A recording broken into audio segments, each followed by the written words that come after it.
I'm Caleb Kunst. I'm a machinist in VSM, and I've been here for 3 years.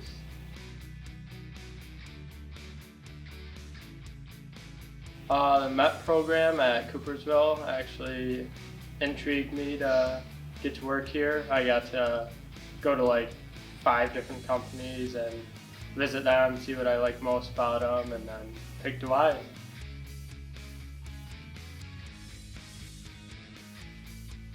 Basically just meeting a lot of new people, a lot of new friends, and it's super close to home for me, so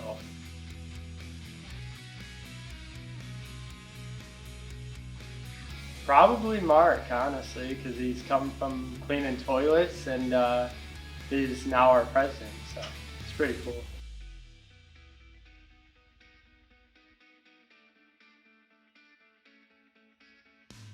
I really like it. I love the people here.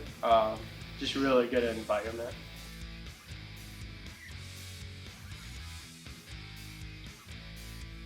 Hopefully start schooling soon for either machining or possibly getting my journeyman's.